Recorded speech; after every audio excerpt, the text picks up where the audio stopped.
And good evening, this is Bob W6CJX, and I'll be your net control operator for tonight's Papa Great Outdoor Net. This net meets every Sunday evening at 8 p.m. Pacific. This is a directed net, so please go through net control at all times, and your cooperation is always greatly appreciated. Stations with emergency or priority traffic can come into the net at any time with a double break, and net control will respond appropriately. The Papa system is an open membership-supported system in the Southern California area with coverage from the Mexican border to Paso Robles and from the Channel Islands to Las Vegas, Nevada. If you're a visitor to the Papa system tonight, I invite you to go to papasys.com, that's PAPASYS.com, and register as a guest. With your guest registration, you'll have 45 days of free access to the Papa system. At the end of your one-time 45-day guest access period, we'd love for you to become a subscribed member, continue to use the Papa system on a daily basis, and be part of the Papa system family. However, all amateurs are welcome to participate in the daily, weekly, and monthly Papa system nets regardless of their membership status. Again, this is the Papa system Great Outdoor Net.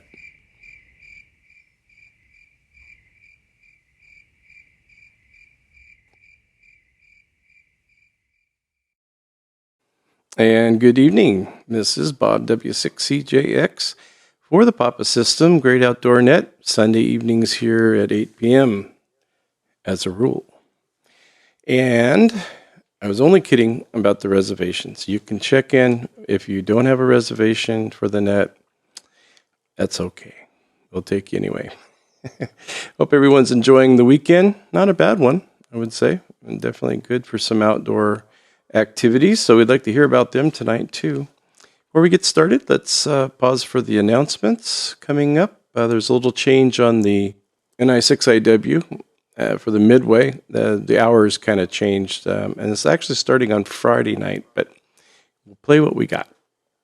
Here is the Papa System weekly calendar for the latest news and upcoming events. The USS Midway Museum radio team, NI6IW, will be on the air this Saturday and Sunday, June 6th and 7th from 1700 Saturday to 1700 Sunday Pacific Time. They will be on Papa D-Star, both days, Papa Analog on Saturday only. They will be celebrating Museum Ships Weekend. Please check the Papa website and Papa email for all of the modes, times, and operating frequencies. The Papa Inland Empire Breakfast. Papa will be meeting at 9 o'clock on Saturday, June 13th at the Mill Creek Cattle Company. The Papa Valley Breakfast. Papa will also be meeting on Saturday, June 13th, 7:30 a.m. at Lulu's Restaurant in Van Nuys. We will be offering ham license testing at both locations for technician, general and amateur extra class licenses. Please RSVP for breakfast attendance and for ham license testing. As always, the Papa Quick Start program runs in conjunction with all our test sessions and is a benefit for newly licensed technician class ham radio operators. Please see the Papa website for more information. You are encouraged to check in on the Papa system, Wednesday night, New Hams Net with Steve, KI6LOV, at 7 p.m., and let him know if you were part of the Quick Start program. Papa Picnic 2026. Join us on Sunday, June 14th, at 10 a.m. for the 2026 Papa Picnic. We will be at the Falcon Flats Group area, Irvine Regional Park, the same location as last year. Please purchase your meal ticket today, so we can give the caterers an accurate head count. We will have a choice of hamburgers, veggie burgers or hot dogs, along with macaroni and potato salad. To drink, we will have Coke, Diet Coke, Sprite, lemonade and bottled water. Each meal ticket is $23. Please note that there is a $5 entrance fee for the park at the front gate. You can purchase your meal via PayPal, Apple Pay, Venmo or your credit card on the Papa website. This year, we will be supporting Operation Happy Feet. So please donate some new or slightly used shoes and socks. Please mark each donation item with the size on a strip of masking or painter's tape wrapped around the pair of shoes or socks for easier distribution to the people in need. Raffle prizes? We've got 'em. Raffle prize tickets can only be purchased at the Papa Picnic event. A list of the current raffle prizes can be found on the Papa website and on the Papa Facebook page. We look forward to seeing all of you there this year. All this information, and a whole lot more, can be found on the Papa website at papasys.com. Okay, well, there's just about everything you need to know. And but we left a few things out so that you would have to maybe go to the website. And we encourage people to go there to papassist.com. Check us out. Or if you're a member, then check out what we got going on that you want to attend. But all the breakfast luncheons, everything on that will be there. And of course, your emails also. So you want to check those. If I had a feedback there or not, I'm not sure. So with that, let's do the trail report with Steve. I think he might be back. Well, I probably didn't leave. He just went to different repeater to finish out the DRT net. He does a great job on that. Of course, you've got probably one of the most experienced net controllers doing it, right? So that's a cool thing. They captured Steve. They needed him. Let's see if KI6LOV is with us and what you got for us tonight, Steve. Over to you. All right, Bob. Good evening, everyone out here in the great outdoors. This is Steve, KI6LOV. I was not out at the cabin this weekend.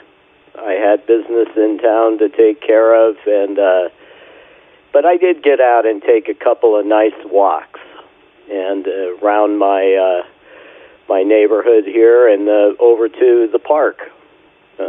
Anyway, but that's not why I'm here right now. I just wanted to comment. I was thinking about when you do go out to take your hike, there's one thing you're going to have to do, and that is park your car somewhere. So make sure you, for example, if you were going to Big Santa Anita Canyon to take a hike, you are going to need to park your car. It is very busy, just like many trailheads in the Angeles National Forest. And so you need to watch the signage so you don't get a ticket, or heaven forbid, you got towed away from a mountain road. Now you have no clue where your car is. That would be super bad. But the other thing is when you're parking where there are large trees, try to look around as you would if you were going to be camping, and don't park under a tree where you think there might be dead branches that could fall. And I have one more. I have an actual anecdote from years ago in my time as a volunteer, where I was standing at the trailhead with one of my friends, a volunteer as well, and we're chatting up all the hikers and the visitors and the people asking what's going on, and all of a sudden this gentleman comes walking up to us, and he was talking really loud, and I didn't hear at first what he was saying, and he walks right up to myself and my partner there and asks who they are going to sue because of the giant rock that fell off the cliff onto his car. And I looked at my friend, and I looked back at him, and I said, "Sir, I'll tell you what, you can try the district ranger's office, but I think I know what they're going to tell you. And if you're parked up next to a cliff and a rock falls on your car, there's only one person responsible. And I think we're going to call that an act of God. And have fun explaining that to your auto insurance company." So anyway, Bob, there you are. That's my report from the field for tonight. And geez, now I'm really looking forward to the net here. I don't know what the subject is, so I'll learn with all of you. All right, have a good week, and we'll see you on Wednesday night. This is KI6LOV. Excellent report, Steve. That is awesome. I never even gave that a whole lot of thought like that. I do have something coming up in the future, or we can kind of talk about like the trailhead banditos and precautions and things you should do if you're leaving your vehicle there. But I really never thought about, let's say you park in a bad place that you're not supposed to, especially if it says no parking, and then they come and tow your car away, and you get there and you're tired and thirsty, and there's no car. Wow, that would be a shocker. All right. Well, thank you, Steve. As always, good report. Love it. That was perfect. And definitely some good words of wisdom to help everyone navigate the trails and get back home safely with a car, hopefully, and not have to call an Uber or something like that. W6CJX for the Papa System, Great Outdoor Net. And I'm going to call on a favorite person of mine, one of my favorite people. He and his lovely wife have done so much traveling. And just to lead into what our subject is tonight, it's actually reservations. I was kind of like teasing everyone earlier. You had to have a reservation to get on the net to check in. No, you don't have to. You just give us your call sign. That's your reservation number. But I got to thinking, because, we did some reservations at a hotel. We went through some hassles. And, of course, we make reservations when we go to Lake Casitas, which is pretty much where we camp exclusively now. And I think it's kind of a good thing. So the question I kind of have for everyone else out there, do you make reservations? Do you have reservations? Let's say you're going to go to Yosemite or something like that. Do you have some reservations? Something to that effect. And if you do, let us know what it is. If you've got a trip planned, reservations, just something for the outdoors. Could be a cabin. Doesn't have to be just, anything like that. Well, I'll play the 101, and then that way we'll lead that into our second guest of the evening, and I just would like to get some information from him, so stand by. Good evening to all on the Papa System Great Outdoor Net. This is Andrew with a little update for your trip to Yosemite this summer. Yosemite National Park does not require general vehicle entrance reservations. However, to ensure a smooth visit, be aware of the following exceptions and planning tips. NationalParkService.gov. Special permits. You still need advance reservations for Half Dome hiking, wilderness permits for overnight backpacking, and specialized commercial activities. Camping and lodging. Advance reservations are strongly recommended for in-park lodging and established campgrounds, as drive-up availability is very rare. Entrance fees. While entry reservations are not required, standard park entrance fees still apply. You can pre-purchase your digital entrance pass to reduce your wait time at the gate. Peak crowds. Without a reservation system, the park experiences heavy traffic, long entrance lines, and limited parking. Officials recommend arriving before 7:30 a.m., or ideally before sunrise, to secure parking and enjoy the park peacefully. This is Andrew for the Papa System Great Outdoor Net. Now back to Bob, W6CJX Net Control. Well, thank you, Andrew. That was good. After I went through that report and drew it up, more or less, I copy and pasted things, but made it to sound okay. I realized that what they've done is they've stopped taking reservations just to get in the park. Like, I guess just to get in. That you still have to pay to get in, but they're not taking reservations anymore. So I'm just wondering what your thoughts are on things like that too, where they're lifting some of the reservations. You still need it for camping. You still need it for going to Half Dome. Any commercial things like photography, probably video shoots, those kind of things. Of course, they would charge you even more probably, right? Okay, without further ado, I want to get a hold of Ron, one a dear friend, and I kid you not, has not missed very many outdoor nets through this series of outdoor nets. He's been to almost, and just mentioning that, this is number 99 on the YouTube podcast, if you can believe that. Not the 99th in net, it's way past that, but actual recorded nets that you can go back and listen to. This is number 99, so next week, going to be the 100 mark. We'll see it. KF4 PQH. I know you're sitting there just like waiting, but your time is up to come on the air. So, Ron, I just have a quick question about reservations. Did you guys make them? Did you get used to just making them ahead of time? You knew where you're going, and I know there's some great places out there like the Harvest Host and those. So, give us some information if you would, and I'll send a microphone over to you. W6CJX over to KF4 PQH. Go ahead, Ron. Nah, I never made any reservations. KF4PQH, back to net control. Just kidding. Am I still on here, Bob? Oh, wait, let me connect you back. After that statement, I just disconnected you. No, I didn't. Go ahead, Ron. You're all set. We were supposed to rehearse that. This is KF4PQH coming in from Locust Grove, Virginia, near Fredericksburg, Virginia, in the middle of lots of Civil War battlefields around here. So, my wife and I had the privilege and the blessing to travel for 10 years in our motorhome.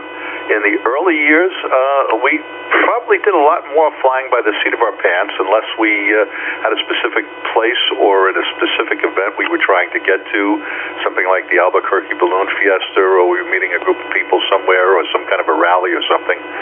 But there are lots of opportunities out there, and it just really depends on what your lifestyle is. Are you out there full-time like we were? Home is where you park it. Are you just a weekender trying to go out for a couple of weeks? Are you trying to visit 50 national parks in 30 days? It all varies, but I'll share a few of the things that we did and some websites and apps that we utilized for some of that kind of stuff. And once Bob gets this posted up on YouTube, I'll add a link to some of this in the document. So I really have to start with an organization called Escapees, escapees.com. It started in the 1970s by a group of RVers. Their first rally and get-together was about 25 people, and they decided to get together and have a newsletter so they could communicate with each other, and they were all full-timers. The main founders, Joe and Kay Peterson, she was a nurse, he was an electrician, and they were traveling around in a Airstream and looking for part-time or looking for jobs as they traveled and went along. They had a couple family members with them. And if you can imagine, in those days, we didn't have cell phones, didn't have GPSs. It was all maps, pay phones. Maybe you had a telephone credit card. Fast forward, Escapees became a rather large family business with a mail forwarding service. Lots of activities, lots of things going on. Joe and Kay have since passed. Their younger family members ran the organization for quite a while. It was actually a family-owned business. And just recently, they sold off the business to something called Harvest Host. So Harvest Host and Escapees are now the same organization. Harvest Host has almost 10,000 places you can overnight or sometimes short-term for free in most cases, although usually if you're in that place you might want to spend a little money.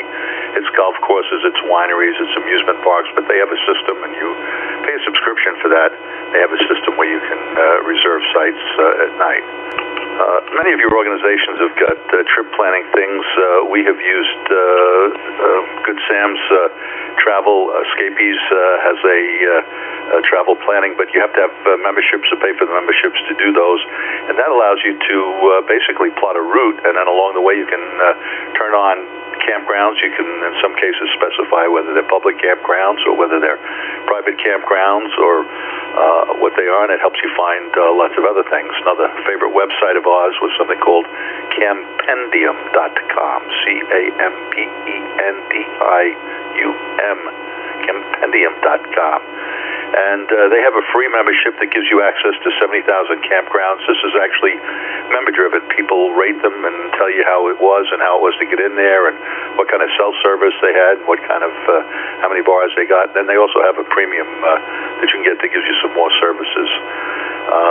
Another thing for discount camping, something called Passport America. And that's, again, a membership, very cheap. You pay about $60 a year for it.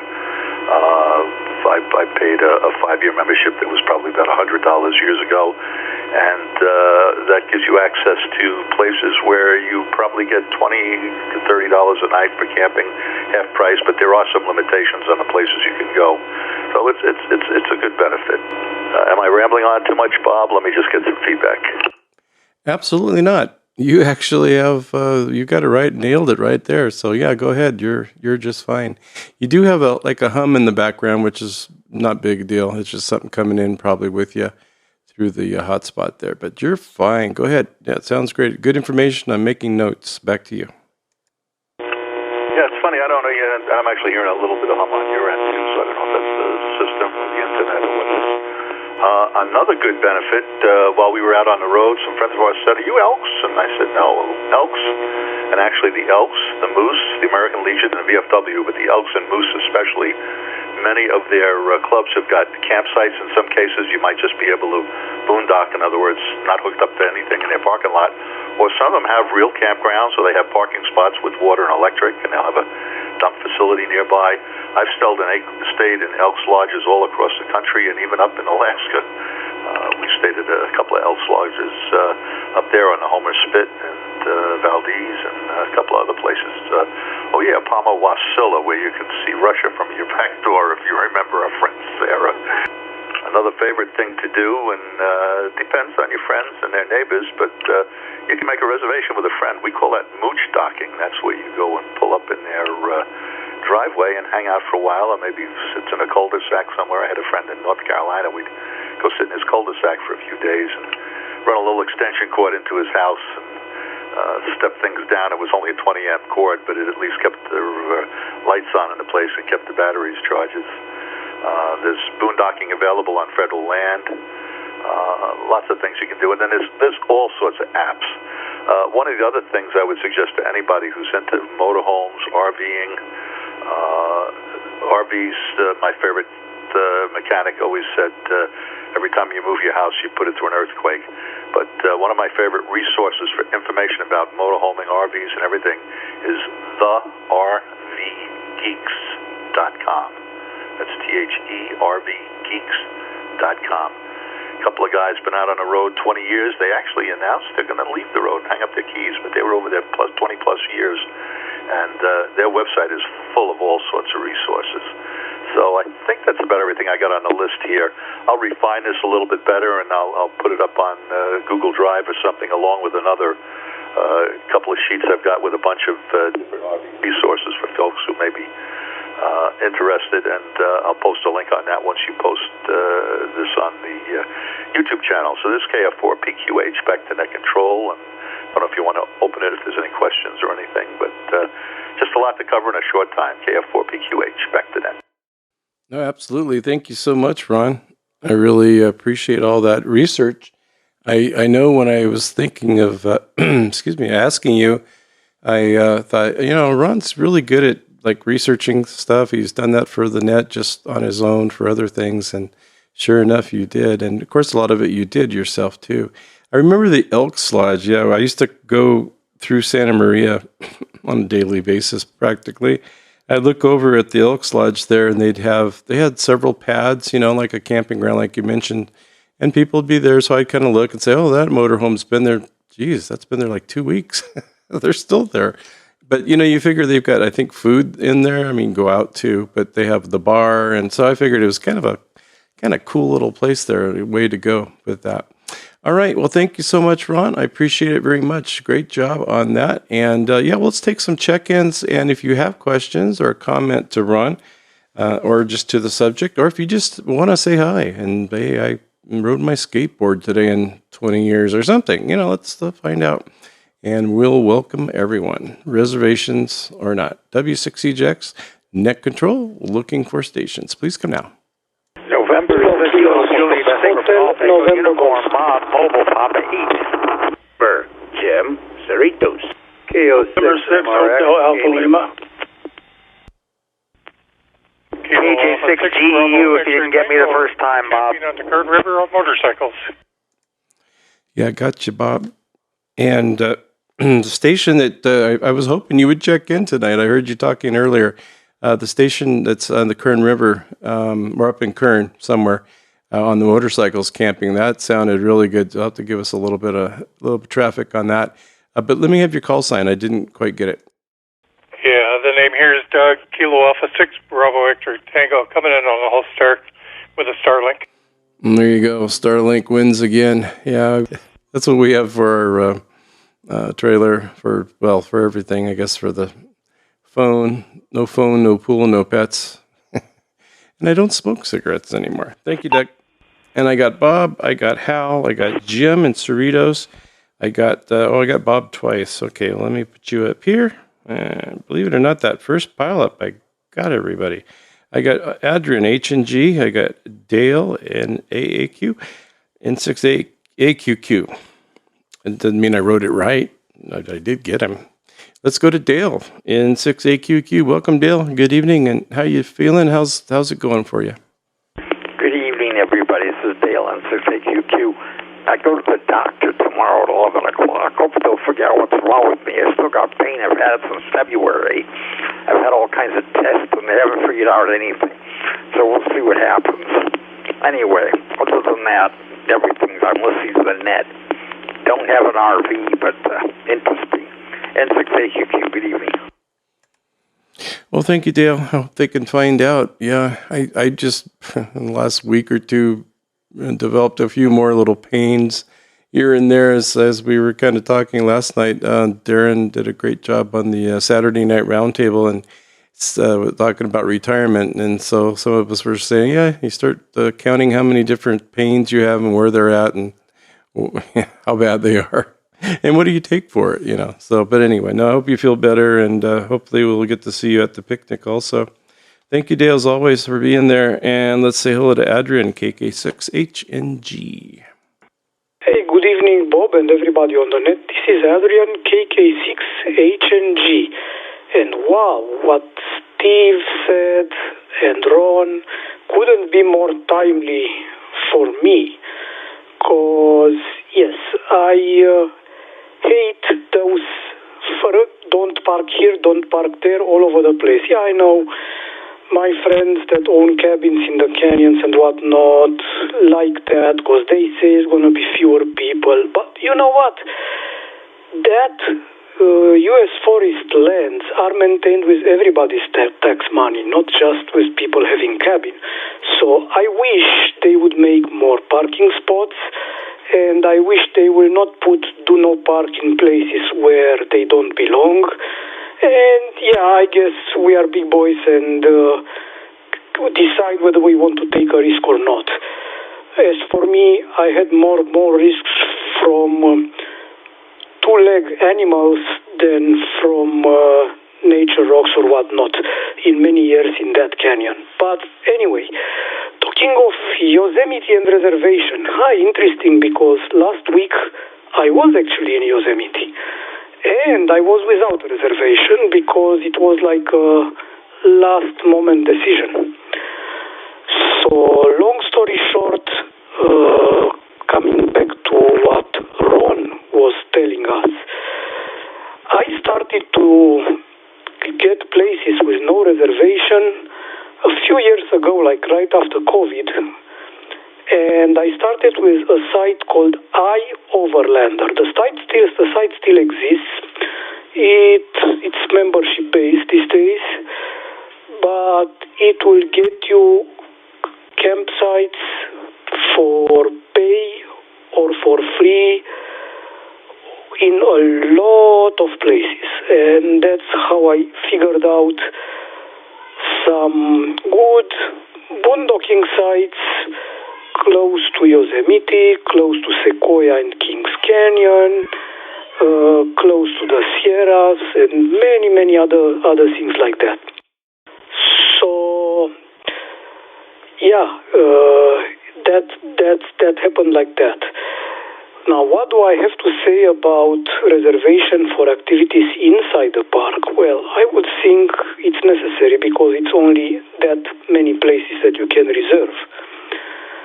But when Yosemite was taking reservation even for getting inside the park, that put me off and I was looking in other places. Also, it looks weird, but if you guys know, people outside of United States, residents out of United States, pay not $35, but rather $100 for a Yosemite visit. That being said, I've been there last week, and it was as crowded as it gets. Like at 7:30 in the morning in the valley, you couldn't find any decent parking spot anyway. Just the kind of that if somebody wanted to ticket you, they would successfully do so. Luckily, the ranger was not that picky on that, so it was not that bad. In fact, I was laughing because I saw they put stickers on some cars. They say, hey, this is a residential area, don't park here, something like that. So, yeah, reservation, I guess they are necessary, but okay, it can be done without them as well. So, well, how do you do it in some places? Well, I would like to do the Camp 4 in Yosemite. The problem is, in very crowded weekends, if you are by the minute at the time when they come online, you may still not get it. And so far I didn't, but who knows, maybe one of those days. So thank you, Bob, for doing the net. K6HNG.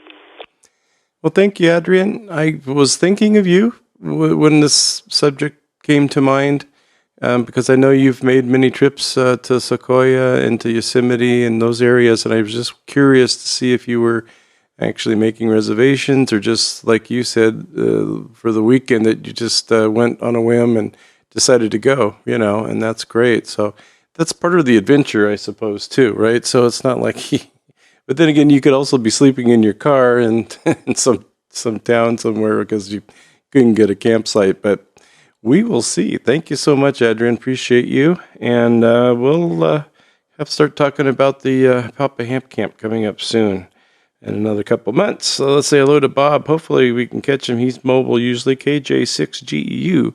Good evening, Bob, and welcome. Good evening, Bob, and everyone on the net. It's Bob, KJ6GEU, and yes, I am mobile, rolling through Burbank at the moment on 4 Hotel. Yosemite. We go up there a lot because we have a place in Mammoth, and it's pretty close from there to get into Yosemite. Except that the pass is always closed in the winter, so usually when we go to Yosemite, it's in late May, June, July, the summertime. And there was one time that myself, my wife, and a bunch of friends took a trip up there on our motorcycles on Memorial Weekend, and that was the biggest mistake ever. The place is absolutely insane. This was a few years ago, and from what I hear, it's just as bad on holiday weekends. So if you have to go, don't go on a holiday weekend. Yeah, you need a reservation for everything else nowadays. The firefall photography thing, where the waterfall glows orange from the sun shining through a crevice in the mountain pass there, is just gorgeous. I've been wanting to do it for years, and now they just recently slapped on a requirement for a reservation for that too, because there's so many photographers that want to do it that I don't know what it's like in terms of how many reservations they have now. But from what I understand, it was just a zoo before. There were just so many photographers, you couldn't get a good spot. And from what I hear, also backpacking, camping, everything else is just impossible without a reservation. And other national parks that are popular, too, it's tough. My wife and I went to Zion about 5 years ago, and you needed a reservation to get in there, and you could only do it the day before. If you did it online, it took us 3 days. Even though we were there right at the second it opened up, it took us 3 days to get a reservation to get in. It's nuts. So, anyway, it's really too bad that it's gotten so hard to get into these parks. We were actually talking today about going to Redwoods or maybe just going up to Kings Canyon and Sequoia later in the year. You can send me an email. It's my call sign at malabite.net, or you can also go to my QRZ page and you can find it there. All right? Back to net control. KJ6GEU 73 to everybody on the net. Well, thank you, Bob. I know I got to get a hold of you and want to do it. I don't have anything like set in stone for the next few weeks. I'm going to have someone fill in for me during the picnic. I think that'd be nice to not have to come home from the picnic and the traffic and stuff and then run the net. So I think I'll have Rich offered and volunteered to take that night for me. But other than that, yeah, we're free open for anything. So let's get together. I'll send you an email and we'll firm that up. I'd love to learn some more about underwater photography. And I know we have a lot of photographers out there. And you do some pretty amazing stuff yourself. All right. Well, thank you, Bob. Sounded great tonight. You did get a little choppy on Papa 4 towards, the last part of your thing there, but we caught most of it. And it just happens. It's not your fault. It's Papa 4H that does that choppy thing once in a while. Just kind of an interconnection. All right, thank you so much, Bob. And let's say hello to Jim. I'm sorry, Jim, it took so long. You're probably in that first couple in the pile up there. KE6FVN. Good evening, Bob, and everyone on the net. KE6FVN, Jim and Cerritos. Talking about national parks, one thing I had learned a year ago, for those that this may apply to, those who may be military veterans, if, as was asked the question of me, I said yes, and I was giving a military annual pass for free. And so whoever's in my vehicle and I get in for free to a national park. And this was going up to Sequoia National Park a year ago. Until last year, it had been several years since I was last up there. KE6FVN. And that's the way it should be. Absolutely. All veterans should be able to get into our national parks. It's supposed to be the people's parks, right? We still got to pay to get in. Well, I know. And they do need the money. Several parks. But they do have some really good benefits for a lot of people. I know we checked in down by Point Magoo, and the ranger said, do you have your disabled card for the state parks? And I said, well, no, we have the license plate has the disability. And he said, no, this is a card that actually gives you like half price to get in. You just have to take in your disability plaque or whatever. So I didn't know anything about it till then, but he went ahead and gave it to us, which was really nice. He or she, I don't remember. And then I went up and applied for it. It was real easy. So we do in any of the state parks anyway, we get a half price on them. Thank you, Jim, definitely, and thank you for all you do and you've all done for the years in service and with ham radio now and giving back to others. We do appreciate that. And let's say hello to Hal, N6HAL. Are you a reservation type man? Some places you can't go anywhere without making a reservation, but boy, I guess it's all part of the adventure. Go ahead, Hal. Welcome, Chief. November 6, Hotel Alpha Lima, Hal, San Marcos. Thanks, Bob. Thanks for running the net. And I want to apologize for last Sunday. I couldn't make it into the net. I tried to do a quick check-in and in and out, but I was on the road and you were busy, and I don't think you heard me. So I was there in heart, and I listened to you. No, I'm not really a reservation guy unless I absolutely need to. If I was going to someplace where I knew it would be crowded or you had to have reservations. That's back in my days when I had either the motorhome or my travel trailer. But I don't have either one of those anymore, so I'm not much into reservations, except very few trips we take. We stay in hotels, so I do make reservations for those, of course. And we do go on an occasional cruise, so you just got to make reservations for those. So I do it. You got to do it, but I hate it. I hate standing in lines and filling all the paperwork out. But it's a must to do when you want to travel, so I've been doing it. But we don't have any trips planned here in the near future. A few months out, we might be taking another cruise to Hawaii, but that's still up in the air due to a wife needing a doctor's a visit. But this weekend, I did get outdoors a little bit. We had a big wildland preparedness fair put on by the local fire department out at one of our parks, or city parks, and it was a pretty good turnout. Our CERT team went out there and we manned our booth to hand out preparedness material and flyers and gave handouts to the kids, and it was a lot of fun. And I got to talk to a lot of people, a lot of my old fire buddies and new fire buddies, so it was quite interesting. Didn't get outside too much, but I got out there a little bit to see all the equipment. Back to the net, Bob. November 6th, Hotel Alpha Lima. I thought I'd let it drop. Sometimes I get, well, not quick keying really, but I hear the beep and, it won't time anything out. Well, very good. I would have enjoyed that. We do have our safety fairs here, and we have our CERT team and then our ACS group for the auxiliary communications. And so those are fun to get to, and they usually bring in one of the airships to land, and so the kids can climb on it a little bit and go inside and look around and take pictures and stuff. So that's always fun. One of the helicopters. Helicopter. Well, sounds great. Yeah, that's the thing with the reservations places, and we have to make a reservation where we go at Lake Casitas when we go there each time, just because it's kind of a desirable spot, and especially in that section.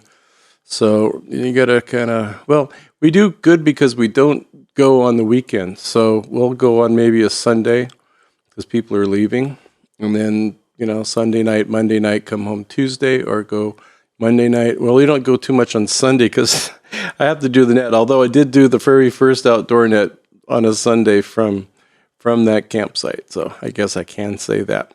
W6CJX for the Papa System Great Outdoor Net. Thank you so much, Chief. I appreciate you, and I hope to see you at the picnic also coming up. Let's see. I guess we have our good friend up in Kern. I'd love to hear from him. Doug, are you still with us? Let's see. KA6BET, I think it is. Go ahead, Doug. Welcome. Yeah, KA6BXT. Well, by the way, we'd love to be at the picnic, but we got another outing. We're going to Owens Valley to the radio telescope. We go there every year with our astronomy club, the Orange County Astronomy Association, and they give us a VIP tour of that place. But yeah, we got two large motorcycles, three-wheelers. They're Can-Am Spyders, 1,200-pound bikes, and I tow a 600-pound motorcycle camping trailer with all kinds of gear stored in it, and the wife tows a diamond plate aluminum motorcycle trailer with the pop-ups and the chairs and everything else strapped to the top, and all the other camping equipment that can't fit inside, along with ICOM 7300, a 100-amp-hour LiPo battery pack, chameleon antennas, surveyor tripod, extension cords for when we have electricity, on and on. So we used to do camping in a large 18-foot trailer with a pop-out. We've got to sell that. But, that's us, K6BXT. Well, that sounds like a whole heck of a lot of fun. In fact, it's a lot more fun than pulling the 18-footer. Because the nice thing, too, I imagine you can unhitch from your trailer, and then you can use your Can-Ams maybe to go in the town or go to the market or whatever. So that sounds like a great fun. Not only is the vehicle fun, but you get to use it to go camping. So you get the bell for tonight. I think that was good. I was hoping you would check in with us. W6CJX for the Papa System, Great Outdoor Net. And I do appreciate Doug there and his lovely wife. They're having a good time there. I think they had a couple dogs too. And they love to ride on the motorcycle. So we might have someone out there tonight that has something about that to say. Let's take a few more check-ins and see who else is out there, and we will keep on trucking down the road. W6CJX Net Control, please come now. Okay, I thought I checked in earlier there. I guess I got caught in a pile-up. K6TV, yeah, comments about motorcycles. KO6 MRX, I think I got doubled earlier, too. KE6MAE. In case I got doubled, KM6ADH. KO6COJ Johnny. KD6LLB there, I hear myself. Okay, I think I might have missed one or two, but we'll go down the list here and see if we did. And you can come on back. I got Ellen, I got RJ, I got Steve FGW, I've got Larry MAE, I got Johnny COJ, and I got Logan LLB. So whoever I didn't just call, please come back. KO6 MRX, Jamie. Very good, Jamie. I was wondering where you were. I knew you were around somewhere, but hadn't checked in yet, but you did. Okay, good Good job. Well, let's start with that. Let's go up to the top here and say hello to Ellen. And I mean, what can I say? Motorcycle camping, dogs on motorcycles. I don't know. What can I say other than welcome? Oh, Bob, you're too kind. And hi, Logan. Hi, RJ. My last big trip in 2 trips in 2023, I was camping, motorcycle camping. So I'm glad to meet Doug with my dog. But I had a trailer with a Goldwing, and I sold the trailer, still have the Goldwing. But now I ride the BMW because it's such an adventure bike. It lets me go anywhere. And if you want to talk about reservations, well, there's with a motorcycle you can get in places that cars sometimes are turned away from, only because we fit like a cat. If I fits, I sits. And I've gotten a lot of campgrounds. I shared campgrounds with a bunch of guys wandering around Sturgis. One time they came to my site, which I'd reserved, and shared the site. Because, if you're going to Yellowstone, you need reservations. But mostly, I've got Allstays, which is an excellent app, Allstays, where you can find everything you need for the RV, motorcycle, tent, camper, and all of it. It's all right there. And I've used that as I was going across country to find places to sleep. And I found county parks that my friend on his BMW didn't even have listed with his GPS. So Allstays is a pretty fine app. Yet you you can use it for free, but you don't have to. Anyway, that's all I need to offer tonight. Looking forward to being able to camp again this summer. Don't know if I'll make it to Wisconsin, but that's the eyeballed destination. Of course, on the bike with the dog, and off I go. Thank you, Bob. Great net. Love the topic. K6, Delta Victor.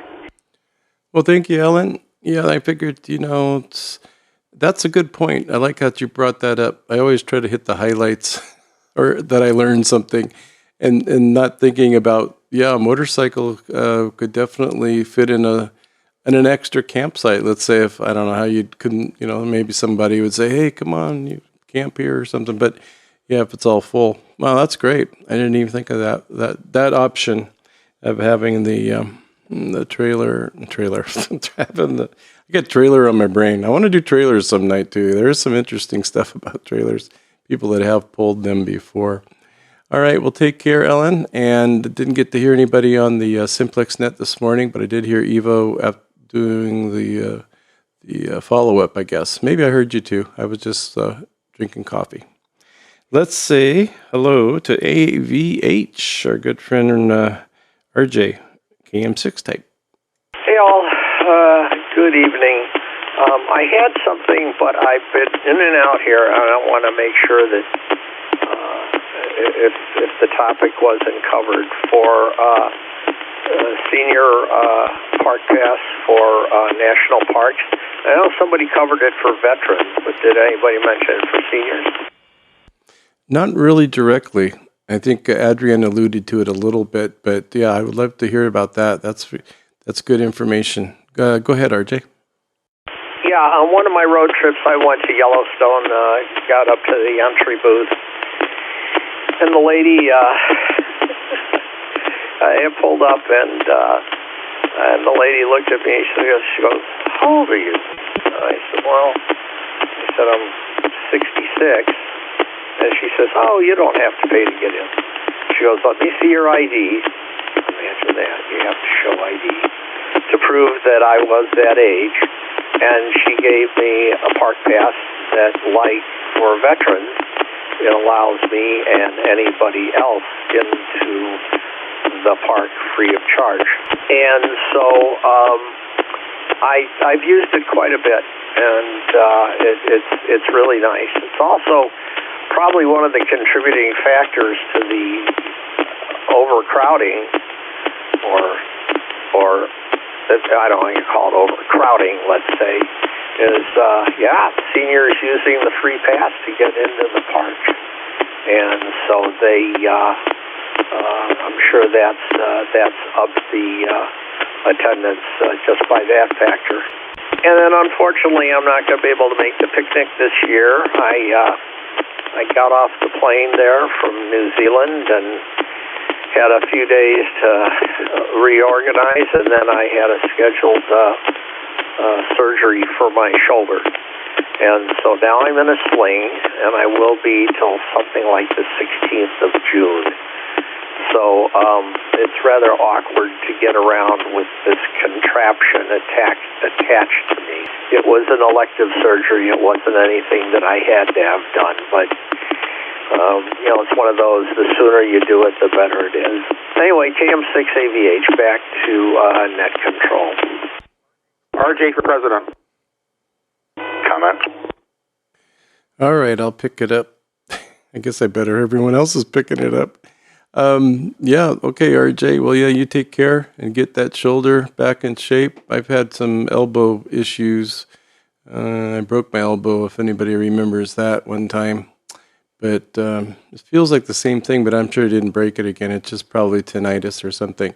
There was a comment, I believe. Comment, go ahead. It's KF4PQH. Thanks, Bob. Appreciate that update on the free pass. I had got mine many years ago, and if you're 62 or older, it used to be free, and now they do charge you $80 for a lifetime pass. But go into a park twice anywhere, and you've already covered the cost on that. So it's no longer free. It is $80, but it's available. You can check it out online, or you can pick it up at almost any national park. KF4PQH. Back to that.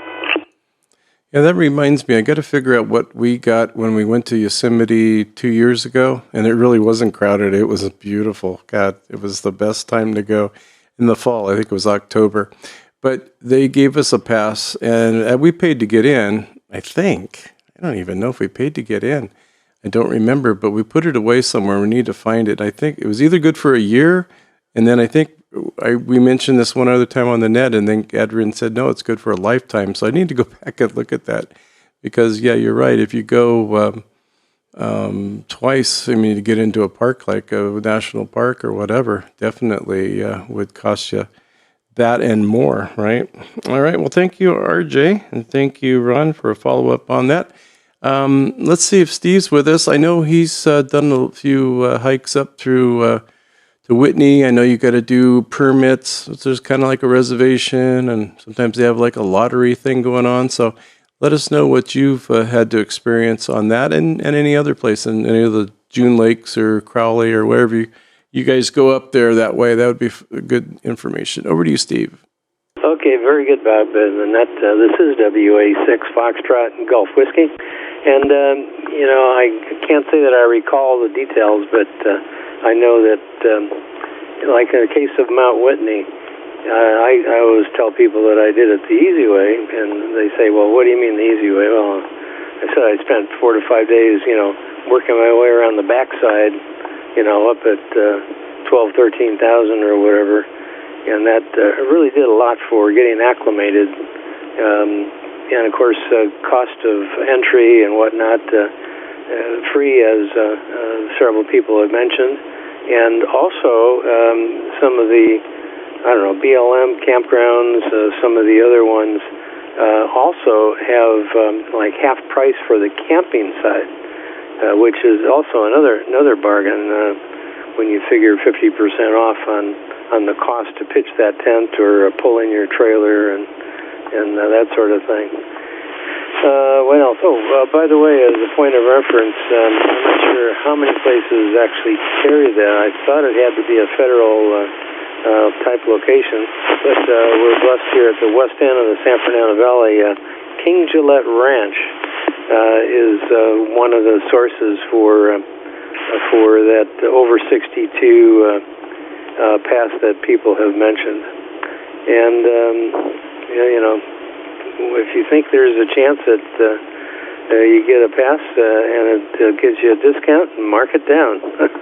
It can't hurt. Anyway, thanks again.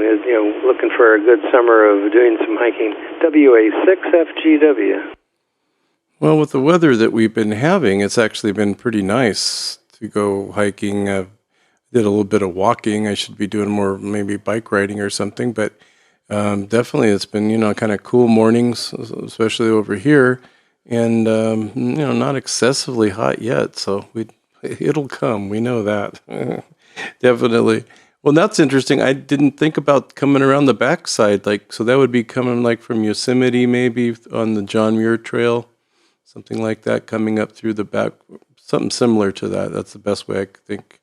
Yeah, no, that's a. Yeah, I can give you more of that. Okay, yeah, go ahead. Well, it's a case of trying to get the best thing that meets with your capabilities, let's call it. I've made the attempt twice, and both times were successful. And in the case of the first time, we were on the south side of Whitney, and we camped at I forget what. There's a campground on the backside there. Actually, on the front side. What am I saying? And we went ahead and drove up. Got there Friday night late. We were unfortunately only were able to sleep at about 7,000 feet, so we didn't get terribly acclimated. But when we got up the next morning and struck on out, first night out, everybody had a little bit of altitude sickness. But we spent a couple, 3 days doing the 25-ish type miles to work our way to the backside of Whitney. And it used to be people would be able to plan to do that all the time, I'm told. But apparently that's, I guess, no longer the case. Anyway, so then we'd come down on the last day and pick up a car we've left and pre-positioned at the Whitney portal. And then the same thing was the next time we went out of Independence up to, I forget what the name of the area is, Onion Valley, there you go. And we were able to park and camp that very first night that we drove up here from LA at Independence / Onion Valley, and then strike out the next morning, with going up and over the first pass and then drop down into the valley. And thank goodness it was a low elevation there because, anyway, the higher elevation where we camped the first night at the parking lot made all the difference in the world. None of us had a problem on that. And it's also another 20, 25 miles, from there in the backcountry to go ahead and camp right there before you do the Mount Whitney hike. That's all I got. Thanks, Bob. WA6FGW. Okay, Steve. I came in right when you came in, too, so it was okay. And we got the little bit of the echo, but that's all right. I thought maybe you were done. That's very interesting stuff. I really, I guess you can't probably do that anymore, but what a hike. Oh, my gosh. Look at the extra, other than just going up Whitney the regular way and all that. Just going the backside must just be beautiful. From what I've seen on YouTube, I've seen a lot of videos on the whole John Muir Trail and the whole thing. So it's really beautiful, beautiful country for sure. Well, thank you, Steve, for being one of our contributors. We love that. Let's say hello to Larry, KE6MAE. Welcome, Larry. How are you doing? And what you have for the net tonight? KE6MAE. Good evening, Bob, and everybody on the net. I really don't know what the subject matter is. I just tuned in just before you asked for this last round of check-ins. Busy watching a movie. Could you give me an idea what the subject is? And then I'll go from there. KE6MAE. Back to you, Bob, for a little education first. Oh, no problem. I'm just such a bad host. I should be like every other time saying, what is our subject tonight, right? It's about reservations, like for campsites and things, or any reservations. That doesn't matter. Just as long as you have some information, and there's ways of getting discounts, or do you do reservations, or do you just go for it? I know you've taken some pretty nice trips and stuff, so some people just go for it and say, hey, we'll stay here, we'll stay there, and it may be in a motel, hotel, whatever, but it's still traveling and being in the great outdoors. So that's our subject for tonight. Take it away, Larry. Well, not what I'm used to. I haven't been camping for 20 years when we had to sell our motorhome due to my wife's inability to get in and out of it. When I started out camping and then up into RVing, we just travel and stop wherever we wanted. There was no problem. I understand that it was getting that way when I had to give it up.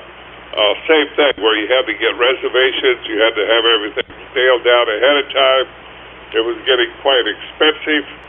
And, it's sort of turned into making it difficult. Sure, if you spend a lot of time, get those reservations ahead of time, sometimes as much as 120 days ahead of time. So you got to plan really ahead. And I do have that senior park pass. I've had it since I've been 62. It's really come in handy, saved a lot of money going to national parks. And that's about all I can contribute tonight, Bob.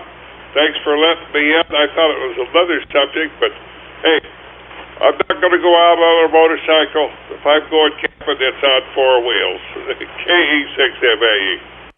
Yeah, you must have come in during the motorcycle part, which was really interesting too. Doug is out there, and Ellen does a lot of that too. So yeah, it all fits in there together as far as camping, reservations. I guess what would be hard, and we kind of thought about it when we got into RVing, we'll just call it with our trailer. It's a tow behind trailer, but it's still an RV. We thought about, well, if we go cross country, we're thinking of that. We'll make a reservation. We'll stop in like Tucson, and then well, what if you don't make it there in time? I mean, you got all these reservations lined up. You might have a breakdown. You might have a lot of traffic or something, and you might be just so tired you just want to pull over and camp along the side of the road if they'll let you, if it's a desert. But yeah, it's kind of something fun about just going and finding a place and just say, hey, let's stop here. There's vacancy. It doesn't say no vacancy. Like my sign on Facebook anyway. Thank you, Larry, as always. Good to hear you. And let's say hello to our good friend Johnny K06COJ. Good evening, Johnny. And what you got for us tonight? Good evening, Bob and the group. K06COJ. Thousand Oaks coming into Papa One. Great to hear everyone out there tonight. Anyway, I don't have any reservation horror stories for anybody. Fortunately, I never went camping unless I had firm reservations. But I can tell you I've had many great experiences in Santa Clarita in particular, and the Angeles National Forest. We used to go dirt bike riding in a place called Texas Canyon, which is formerly known as Rower Flats, out in Santa Clarita, and on the way is Sand Canyon. But we've had many great experiences out there, and one day we were planning on going to Texas Canyon, but for one reason or another, the recreation facility was closed, and so we wound up just kind of taking a day drive out through the Angeles National Forest, and we stopped at a turnout, at a lookout, and suddenly a ranger showed up and asked for our adventure pass, and we said, "What's that?" And they said, "Well, you're supposed to get an adventure pass before you come into the park." We were not aware that we needed the quote-unquote adventure pass, and so the ranger informed us that, you can get one, at any location coming into the park. So we had to go back down the canyon to the nearest location, and we purchased one and continued our day drive. But aside from that, we've had many great experiences camping at Rower Flats in Santa Clarita, which is known as Texas Canyon. A lot of dirt bike, 4x4, ATC and motorcycle riding out there. Great times at Lake Cachuma, Lake Casitas, Lake Pyramid, Lake Castaic, Pismo Beach, and Little Sycamore Canyon. Anyway, thanks for running the net, Bob. Good to hear everyone out there tonight. What a fantastic net. I'll send it back to Net Control, KO6COJ. I guess I'm going to have to increase your salary.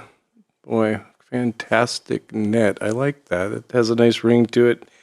Well, that's we hit it on the head there. We definitely have reservations are necessary in a lot of places. And one place, and I'll just try to do this as quick as I can because I meant to talk about it a little bit in the beginning. But thank you, Johnny. Is the island trip that we take each year. That is it used to be fairly easy. If you were there on the day that you wanted to go and stay 6 months in advance, which is usually a February. So you go in there, you get the reservation, you're done. I'd get there like in the morning. I think you can't do it before 7. Maybe it's 8 o'clock West Coast time because it's on the East Coast. And so be right there. And, but the last few years, oh my gosh, I've had to like push weeks and push things. Oh my gosh. But I got them this year one more time. So we've got 2 camping reservations for the island trip. Comment? Okay, let me back on out of here and let you make a comment. WW, can I get in? I'm sorry, Bob, to break in like that. I forgot to mention the most important campsite of all, which is Field Day, National Field Day this year. We're going to be camping out and having some fantastic barbecue for the Canal Valley Amateur Radio Club in Hidden Valley.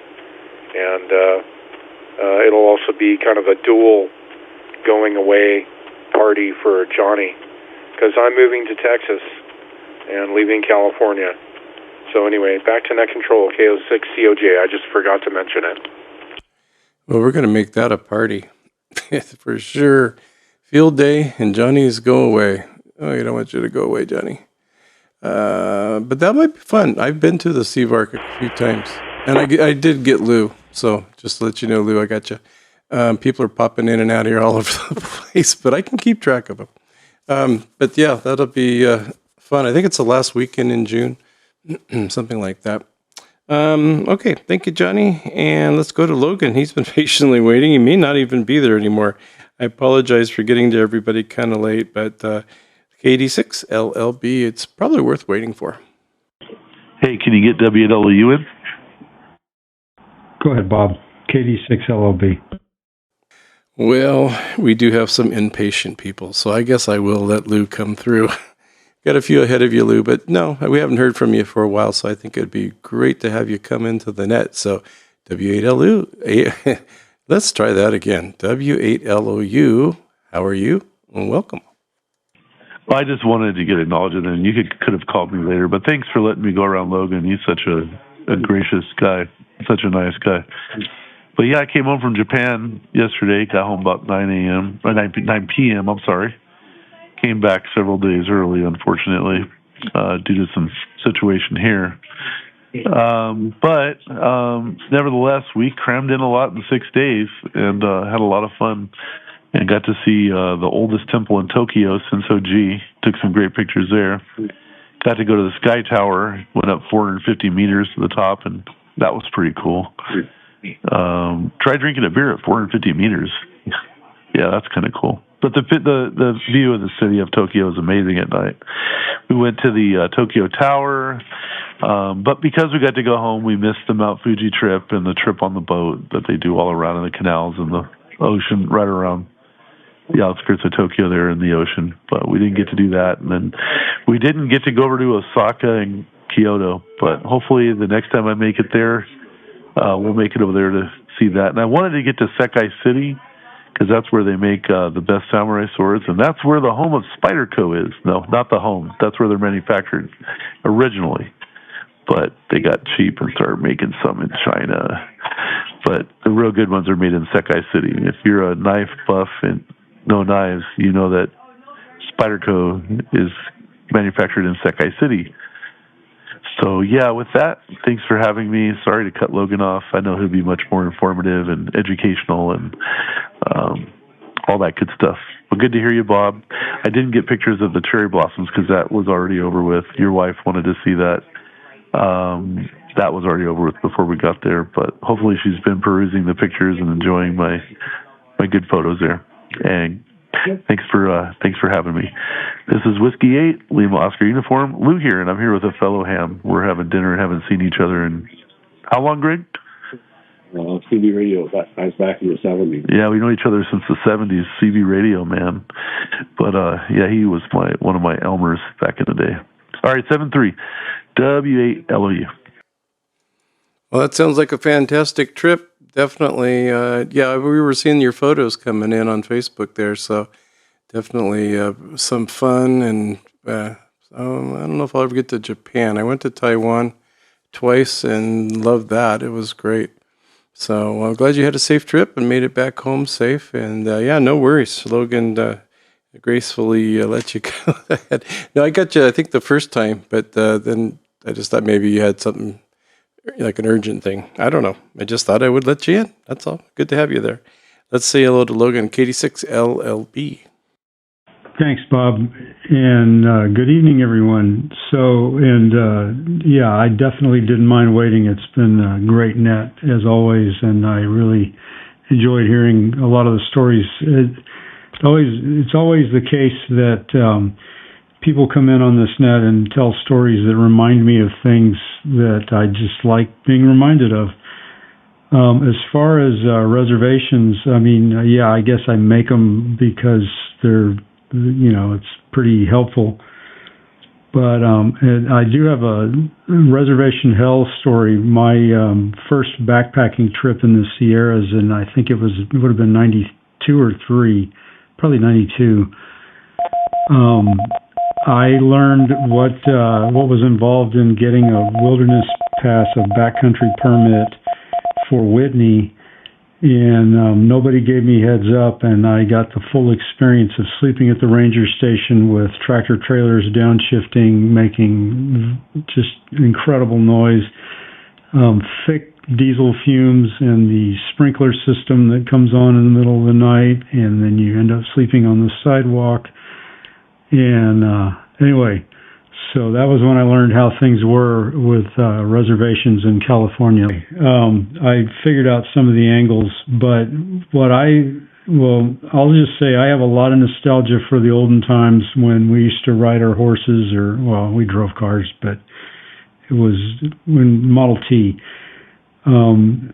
We went to a lot of trouble to find places that were off the beaten track, roads to places, to avoid people. And that's always been my strategy, to basically show up when everybody else is gone or heading home. And I've tried to organize my life around that. It's funny, I was talking to some friends the other day, and I think this might have been, Brian was there, Whiskey Tango 6 Tango, and some other folks, and it might have been his story. But we were talking about Thomas guides and white pages and carrying those around back before we had access to the internet with cell phones, obviously. And that the white pages came in handy when he needed to basically drive over some tiger claws to get into a park after it had closed. And I really got a kick out of that story because we used to, at a number of parks, near the entrances, near the gates, we would keep plywood just for the purpose of getting into the campground. Maybe you just went out to get some food and when it came back late, or maybe you just were inviting yourself to a friend's campsite, but coming and going at odd hours and being able to spend the night and then get up and surf or hike and take a shower and then go back to work like a normal person was very high priority. And I've definitely woken up with some flashlights in my eyes because I was sleeping in the back of my truck somewhere that I wasn't allowed. I've also woken up after sleeping in my truck to find that I was in some very unusual places because you can't tell where you are when you pick a spot in the middle of the night. And yeah, I can say this, when campgrounds are crowded, campground hosts can be your friend. They can turns out they may have an extra spot or two that is kind of overflow. And I guess I'll conclude with this. I read somewhere a long time ago that the best campgrounds were the ones called closed for season, and I just always really like that idea. Anyway, again, it's great to hear everyone, and thanks for doing the net, Bob, and I hope everybody has a great week coming up. KD6LLB, back to net. Well, as usual, I had 5 different things I was going to comment on, but I can't remember. But the one that was interesting, too, is you never know where you're parking and where you're going to wake up the next morning. I mean, you do, but like you said, you could be just pull off to the side of the road or someplace that looks safe if no one's around. It's just like a great place to just, and they encourage that. I mean, the highway patrol and people say, if you feel unsafe and sleepy, pull off to the side of the road and take a little nap. But then they'll come by and knock on your window with their flashlight and say, what are you doing here? You can't stop here. Don't you see that? It says no parking. But officer, anyway, just for fun. Thank you, Logan. Yeah, that was good. A very good report. Everyone had some good stuff tonight. Really good stuff. I know. Who would have thought, right? Reservations, table for 3. Let's see if Jamie's still with us. I hope he is. KO6 MRX. Jamie, did you hang in there? Hello, Bob, and all on the net. This is Jamie, KO6 MRX. I'm at my place in Indio, and it was 100 degrees here in the Coachella Valley today, so I haven't made any reservations to camp overnight for a long time, but I think I'm going to go. I have the $80 senior pass for the parks, and my favorite park, because it's only about an hour drive from here, is Joshua Tree. I think I'm going to go there either tomorrow or Tuesday and take a drive. I like to come in on the low desert side where you have the 20-foot Ocotillo plants, and then get up to the high desert where it's cooler and come out at Yucca Valley. And you can stop anywhere along the way and take a mile hike and do whatever you want, especially if it's a weekday, as you were mentioning earlier. And the only other place I'd like to go to out here is where you grew up, Bob, up in the Idlewild area, but I don't really know where to hike up there. I've been there before, but so I think I'll stick with Joshua Tree for now. But that's all I had, Bob. KO6 MRX, back to net. Well, that's great. Yeah, one of the things that was mentioned was the altitude sickness. I think Steve talked about. And that just brought back a memory of when you said Idlewild, brought back a memory of when my daughter and I used to go. We lived down here. Well, we were in, I think, Woodland Hills at the time. And we'd go up there and go backpacking for a couple of nights.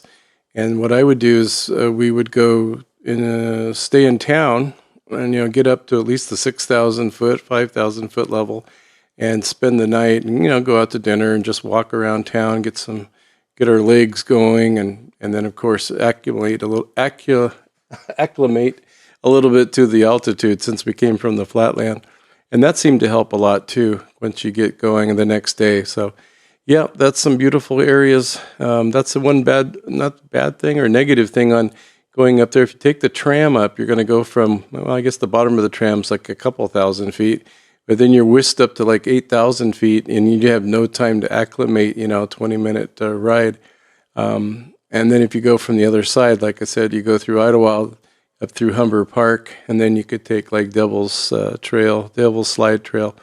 But then again, if you don't acclimate, it's tough. So a lot of fun. Okay, well, I think we've kind of gone a little bit. Not too bad over. I didn't go too much over. I think we did really well tonight. I think everyone maybe learned a few things, especially about senior passes and look into things. Sometimes they just don't advertise it, like the disability thing, and that way that you can get some extra perks with that. So I think with that, I'm going to bring in Les Criquettes. They're like the little dancing girls. No, what am I talking about? The Rockettes, yeah. These are the Criquettes. So the Crickets, we got a new thing going here. The Crickets are here, and I want to thank everyone for checking in tonight. You guys made it a great net. Thank you so much. We'll have it up tomorrow afternoon, probably early, and have it all polished and cut up, sliced, diced, and glued back together. Use a little duct tape and some baling wire, and it might actually sound pretty good. So go back and give it a listen. The Papa system has a great outdoor net archive that can be found on the Papa System website by accessing the homepage and drop down the YouTube tab with over 85 episodes that you can listen to anytime. These are a non-for-profit podcast for the pure love and joy of the great outdoors and amateur radio. Yep, definitely.